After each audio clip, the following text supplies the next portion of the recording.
Happy Friday, everyone. Is Olivia Miller on the line today?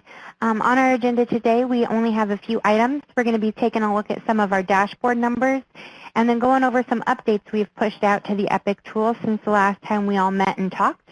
If you can, while we're waiting, go ahead and check in with the location you are with. It looks like I only have 2 people. Okay, I got some more people checking in. Awesome. Thank you. And then right under that, we have another file pod or a poll pod that you can use if there's any areas you want to maybe go over after we cover everything on the agenda. Just check off which section that would be and we can answer any questions you may have.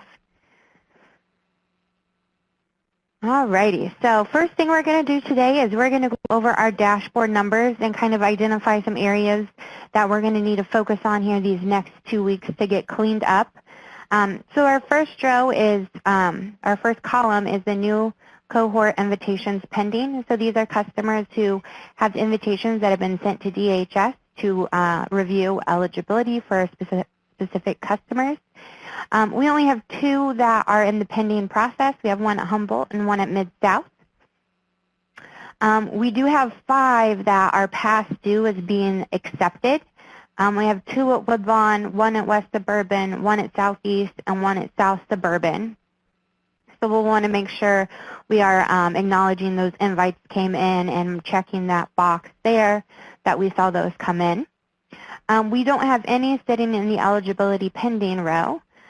We do have a couple that are eligible and past due, meaning they have went past the 11 days that we have set to review the eligibility. We have 2 in Mid-South, 1 in Ogden, and 1 in Southeast. And just make sure you're working to get those customers in. I completely understand that some customers, it may take a little over those 11 days to get brought in, but 11 days is our goal to try to get that eligibility reviewed and sent back to the CBO. And then we have a couple customers who have eligibility has been approved, but no appointment has been scheduled. We have 1 at Mid-South, 1 at South Loop, 2 at South Suburban, 1 at West Suburban, and 1 in Bloomington. And then we have a larger chunk that are in the past due stages of being scheduled. So their eligibility has been confirmed, and they've passed the set number of days we have in place to get them scheduled. We have 1 in Calumet, 1 in Northside, 2 in Northwest, 1 in Ogden, 5 in South Suburban, and 5 in Southeast. So we need to make sure we're going in and getting these customers scheduled with the CBOs so they can meet with them and start getting engaged in the EPIC program. And then we also have a good chunk of customers who are sitting in referral pending. Appointment has not been scheduled. These are typically our re-engagement customers. So DHS staff has come in, marked them as re-engaged, and then went on to identify they're either eligible or they're eligible and exempt. And these customers, after you complete that re-engagement process, need to be scheduled with the CBO so they can go back and meet with them and become re-engaged with that CBO. So we really need to make sure that we're scheduling customers when we're completing the re-engagement process, which I'm going to go over a little more when we get into the updates. So in Cal Park, we have 3. In Humboldt Park, we have 3. In Mid-South, we have 3. North Side, we have 1. Northwest, we have 1. Ogden has 8. Roseland has 3, South Suburban has 2, Southeast has 5, Woodlawn has 1, Rockford has 5, Bloomington 1, Decatur 1, Quincy 1, Benton 1, East St. Louis 1, and Marion 1. So there's quite a few customers sitting in that row, so we need to make sure we're getting them cleaned up right away. The next row is no-shows. So these are customers who were scheduled with the CBO but never showed up to that appointment. These customers either need to be marked as SNAP and eligible, exempt and does not want to participate, or joined a traditional SNAP program. They should not be sitting in EPIC with an eligible status. If they're a no-show, we need to see that some action has been taken to identify they're no longer going to participate in the EPIC program, or they need to be re-engaged so that they are meeting with the CBO. So we need to make sure we're cleaning these customers up because we do have quite a few. I think it's around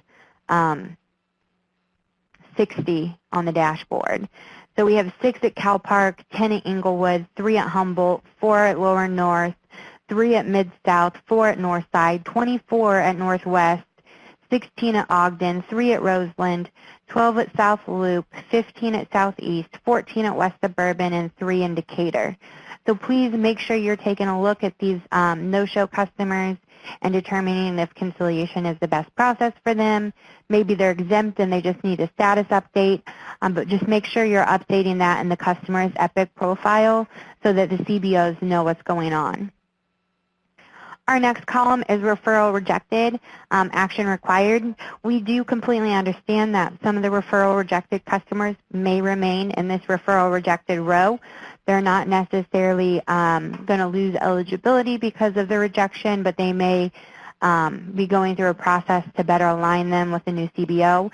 If they're not going to be aligned with the new CBO and if they're not going to participate in EPIC, we do need to make sure that we're updating their eligibility status to reflect that they either became ineligible, they moved to a traditional SNAP program, or that they're exempt and they do not want to participate. So we do want to try to get as many people out of this referral rejected row, but we understand there might be 1 or 2 in there for a while as they're being redetermined for which CBO would be the best fit for them. So we have 3 in Englewood, 1 in Northside, 6 in Northwest, 2 in Ogden, 2 in Roseland, 1 in South Loop, 1 in Southeast, and 4 in West Suburban, 1 in Quincy, 3 in Benton, 3 in Chester, 1 in St. Louis, and 1 in Murfreesboro. We have 0 customers who are sitting in the not appropriate row, so that's always nice to have an empty row. And then we do have a couple customers who are in the recommend sanction row. So DHS staff just want to make sure that you're calling in those customers and doing that sanction process with them and making sure that you're updating, adding case notes to the customers on their eligibility page. We have 1 in Englewood, 1 in Humboldt, 2 in Mid-South, 2 in Northside, 6 in Northwest, 4 in Ogden, 1 in Roseland, 1 in South Loop, 1 in South Suburban, 3 in Southeast, 1 in West Suburban, 1 in Woodlawn, 2 in East St. Louis, and 1 in Murfreesboro. So these next 2 weeks before we meet again, please make sure you're looking at these numbers, which we will send out, getting your rows cleaned up, customers moved, and out of these yellow and red rows so that they're not sitting there and they continue to move forward in the EPIC process, whether that be them dropping off or them getting reengaged and meeting with the CBO. Do you guys have any questions on the dashboard numbers?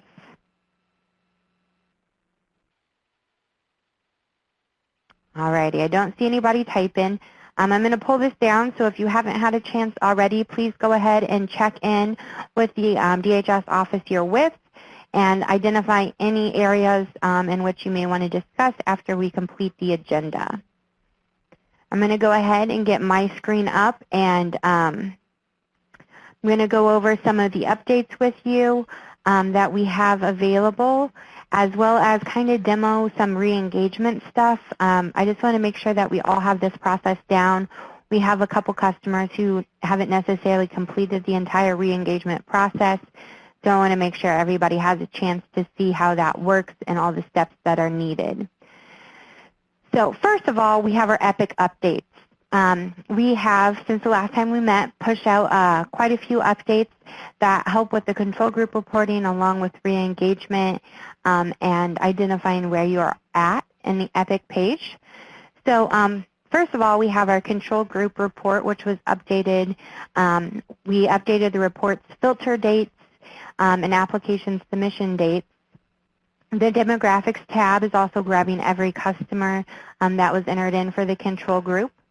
The time period column has been removed from the export. The default filter dates have been updated to 2016 through 2017. And we've also pulled in all the withdrawn customers, so they're showing in that report. We just don't show anything past the date in which they withdrew from the program. We have had a couple questions come up when we are looking at re-engagement, or when we're looking at control group customers in EPIC. One of the easiest ways to find control group customers is by looking at the EPIC assignment type. Let me zoom my screen in here so you can all see a little bit better. So the EPIC assignment type, if it says traditional SNAP ENT, that means that our customers are were chosen and are part of the control group. Sometimes our CBOs will go in and enter in some data for customers. This is all sample data, but so they'll go in and enter in supportive services and maybe work experience or vocational training. And then we've had a little bit of confusion because they'll enter it in for maybe from 2017 will be when they enter in the service for that the supportive services was received in 2017. So when you come to this page, you're looking at the time period of September 2018. So the supportive service isn't going to show unless you set this time period back to 2017.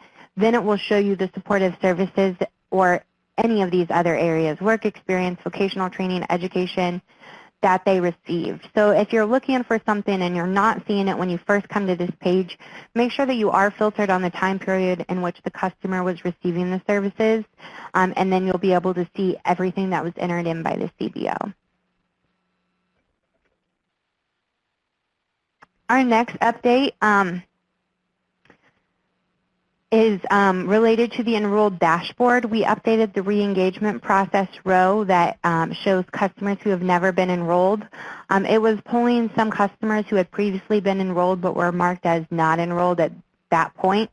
We updated it so only customers who have never ever been enrolled will show in that row. We also have pushed out some updates for the re-engagement process. Let me jump back to this customer here. So for the re-engagement process, we have included some visibility updates. So if I update this customer to customer pending re-engagement, it's going to show the previous status of the customer, which was SNAP and eligible. So it's going to hold that so I know what happened before I identified that I was going to attempt to re-engage this customer. But you can see here that we made the pending re-engagement text bigger and red because there was some confusion. People were looking at the old status and glancing over the pending re-engagement text. So we inverted it so the red color is more prevalent when you're looking on this page. And we also included this next step section. So you can click on this and it's going to directly take you to the instructions that we've put together for re-engaging customers and walk you through what you need to do in order to complete the re-engagement process with a customer. So make sure you're using these next steps instructions if you have any confusion or you're not sure what your next step should be. So after we mark the customer as pending re-engagement next steps, then our next step is going to be we're going to reach out to this customer and reassess and determine if EPIC is still a good fit for this customer. We can do that over the phone or we can call them into the office if we're not able to get them on the phone. You will not change the status of a customer until you have met with them and determined that they do want to go into EPIC. So you may know that a customer is eligible without having a conversation with them. But you do not want to mark them as eligible until you've had that conversation because you may find out they want to move to a traditional SNAP program. Or you may find out something has recently happened which made them exempt, so they're still eligible, but now they're exempt and they no longer want to participate. Once you select this eligible status, it's going to trigger re-engagement and clear out everything for the customer so that they can go through the assessment process with the CBO again. So if you're preemptively selecting eligible, you're preemptively starting that re-engagement process when it should never have been started if they end up wanting to move to traditional SNAP or becoming exempt. So make sure that you do not select the eligible status or any other status until you're sure that is what the customer is going to want to do and that they're eligible to do so. Once you've had that conversation with the customer, you've reassessed them, you'll come in, update their status. So this customer, we're going to go and say was eligible. And when you're in here updating your status, you need to make sure that you schedule an appointment with the CBO at that same point in time while you're with the customer having that conversation. So then you'll come in and you'll scroll down on the progress page under the initial CBO appointment section and you're going to click schedule appointment.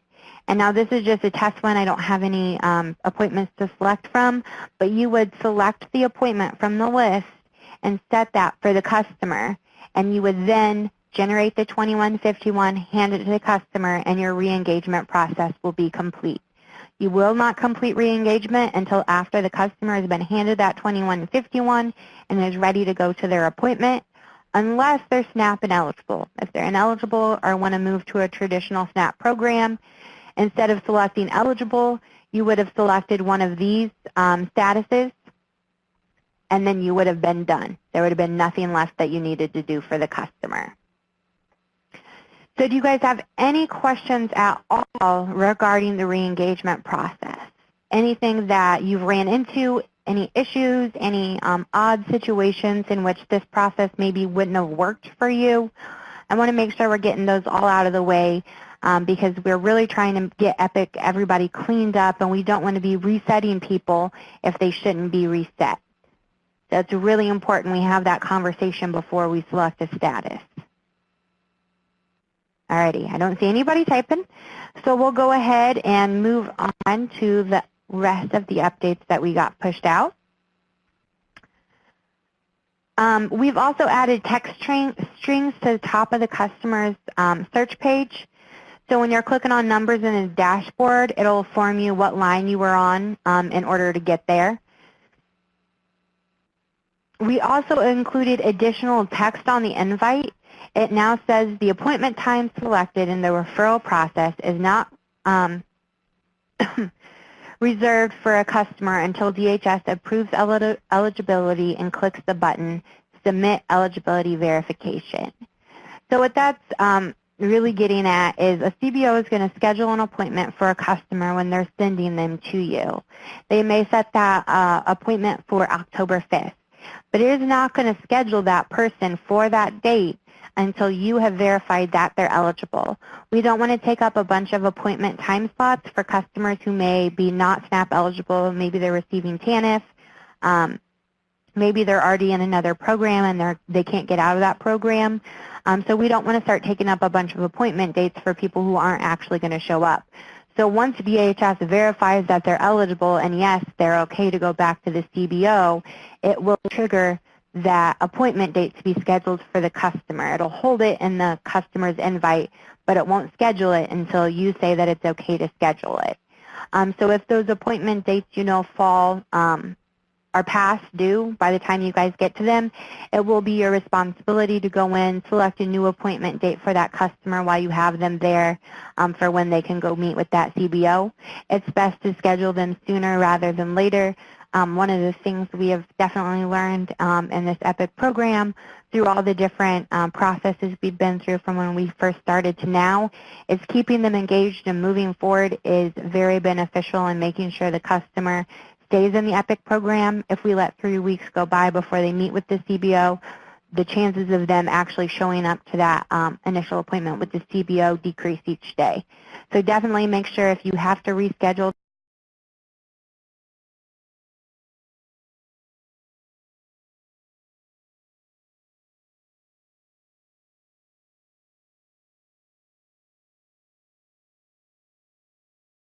them because a date has come and gone that you're getting them in as soon as you can. And then we've also limited the new cohort agency options. So for new cohort customers, we have all of the CBOs filtered down so you can only schedule them with the EPIC providers that we have serving programs that the customer will be able to complete during the grant time period. So you don't have to worry about accidentally scheduling them with somebody who doesn't offer EPIC or only offers like year-long training programs. The system's automatically pulling all those out for everyone. And that's all I have on updates. Do you guys have any questions? Yeah. So I do have a question in the chat pod. Can you please show me where I can pull the no contacts from, as sometimes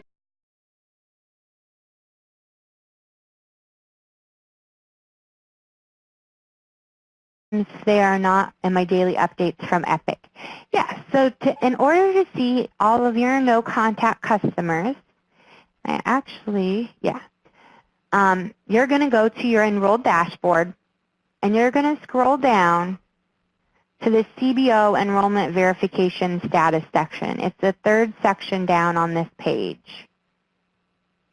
And then you're going to look at the referral pending no contact from customer recommend conciliation row. It's going to be a yellow row. And then if you click on this customer link, it will open up a list of customers. You can't see the screen? Let me. Here we go. Can you see that? Okay. So you're going to go to your enrolled dashboard. You're going to scroll down to the third section, the CBO enrollment verification status. Referral pending, no contact from customer, recommend conciliation. You'll click on that customer count and then it'll show you your list of customers that were marked as no contact. And then while I have my screen up, I apologize about that. Let me go back and show you the pending re-engagement stuff because you guys probably couldn't see that very well either. So for pending re-engagement, whenever that status is selected, here is the red text that I was talking about right here. And then if you click this next step, it's going to open up the instructions we have put together on rescheduling customers for re-engagement. And it's going to go through each step that needs to be taken in order to complete the re-engagement process. Do we have any other questions?